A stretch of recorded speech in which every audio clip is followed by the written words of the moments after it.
जगत पिता महादेव की, महादेव की, जगत पिता महादेव की।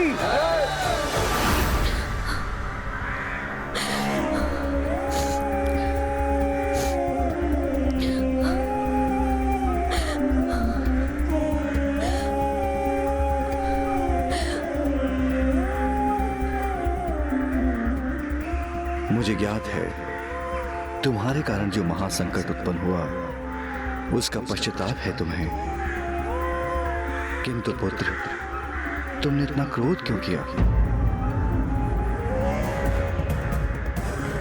प्रभु, माँ की पीड़ा मुझसे नहीं सही जाती। उनके गर्भ से जन्म लिया है मैंने, उनका अंशी तो हूँ। उनका दुख मुझे दुखी करता है। देवी छाया, जिनका अस्तित्व ही मेरे लिए एक भ्रम के समान था, मेरे द्वारा उनका परित्याग कहाँ अनुचित है? उनके अपमान से मैं अपमानित होता हूँ और उनके कष्टों से उत्पन्न पीड़ा मेरे अंतर को भेद देती है। अपनी माँ को अपमानित और पीड़ित अवस्था में मैं कभी भी नहीं देख सकता प्रभु।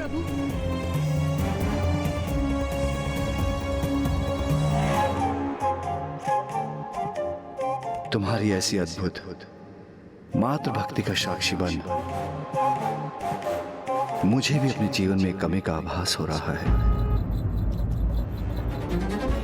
कितना अच्छा होता यदि मैं स्वयंभू अर्थात स्वयं से प्रकट होने के स्थान पर एक माता के गर्भ से जन्म होता। मां की ममता, उनके प्रेम के आनंद का भागी बन सकता। किंतु आज तुम्हें देखकर मुझे मातृ भक्ति की शक्ति का आभास हो गया है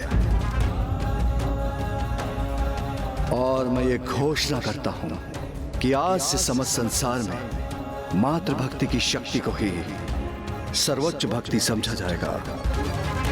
जो पुत्र अपनी मां की भक्ति करेगा, जो पुत्र अपनी मां की भक्ति उसे मेरा ही नहीं, उसे समस्त देवी देवताओं का समस्त आशीर्वाद प्राप्त होगा। जो पुत्र अपनी मां की भक्ति करेगा, उसे मेरा ही नहीं, उसे समस्त देवी देवताओं का समस्त आशीर्वाद प्राप्त होगा।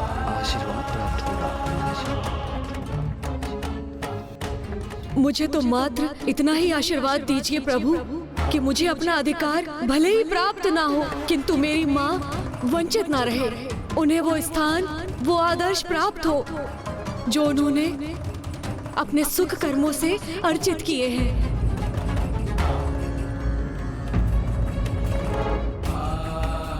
सूर्यदेव, ऐसे प्रतापी मातृभक्त पुत्र को और ऐसी महान माता को जिसने ऐसे सहयोग पुत्र को जन्म दिया हो, उनको उनके अधिकार देने से नकार रहे हैं अब अत्यंत महान व्यक्तित्व और अति उत्तम जीवन मूल्य है इन दोनों माता पुत्र के। जहां एक और ये निष्ठावान पुत्र अपनी माता को उसके कर्मों का सुफल दिलवाने का प्रयास कर रहा है, और वहीं दूसरी ओर ये महान माता जो करुणा, ममता और त्याग का प्रतीक है, उन्हें उनके अधिकारों से वंचित रख रहे हैं आप। मां तो स्वयं भगवान का ही स्वरूप होती है, उसे रुष्ट करने का अर्थ होता है भगवान को रुष्ट करना। मुझे क्षमा कर दीजिए माते, मुझसे बहुत बड़ी भूल हो गई, किंतु मैं अपनी इस भूल को सुधारने में तनिक भी विलंब नहीं करूंगा भगवान।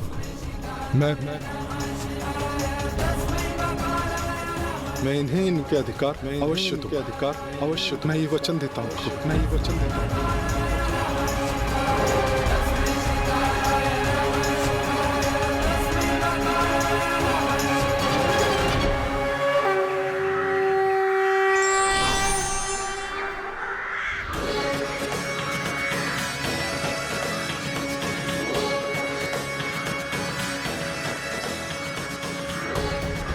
मुझे क्षमा करना देवी, क्षमा करना पुत्र। आज समस्त देवताओं की उपस्थिति में मैं देवी छाया को अपनी अर्धांगिनी और शनि को अपने पुत्र के रूप में सहर्ष स्वीकार करता हूं।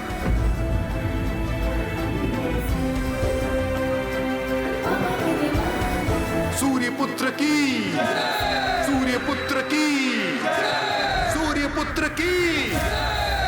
बालक हो, ना समझ हो, इसीलिए ऐसी अनुचित मांग रख रहे हो। और जिस प्रकार तुम व्यवहार कर रहे हो, एक उद्दंड, एक पथभ्रष्ट बालक के समान, तो तुम्हें तो अपने पुत्र का अधिकार देने का कोई प्रश्न ही नहीं उठता।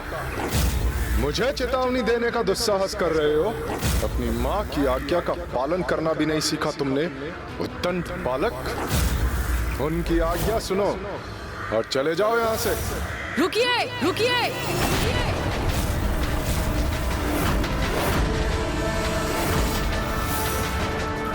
मुझे ये स्वीकार नहीं, मुझे ये स्वीकार नहीं।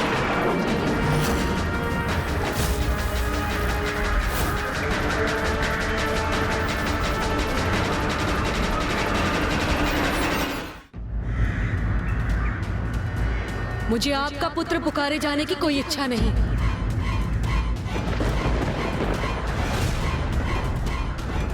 आज आप सभी के समक्ष इस भरी सभा में मेरी माँ को अपनी अर्धांगिनी के रूप में स्वीकार किया, इतना पर्याप्त है मेरे लिए।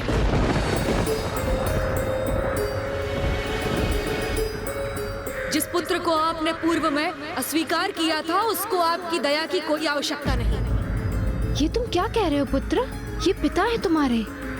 तो इन्हें पिता का दायित्व तब भी नहीं भूलना चाहिए था जब मैं आपकी गर्भ में था। पुत्र, जो भूल अतीत में हो चुकी है उसे भूल जाओ। क्षमा करो अपने पिता को। नहीं माँ, मेरे लिए भूलना असंभव है, और वैसे भी मुझे नहीं चाहिए इनकी दया। आप प्रसन्न हैं माँ, इतना पर्याप्त है मेरे लिए। किंतु मैं इन्हें कभी भी क्षमा नहीं कर सकता। इन्हें अपने पिता के रूप में कभी भी स्वीकार नहीं कर सकता। यदि ये तुम्हें अपने पिता के रूप में स्वीकार नहीं है, तो तुम भी मुझे अपने पुत्र के रूप में स्वीकार नहीं हो।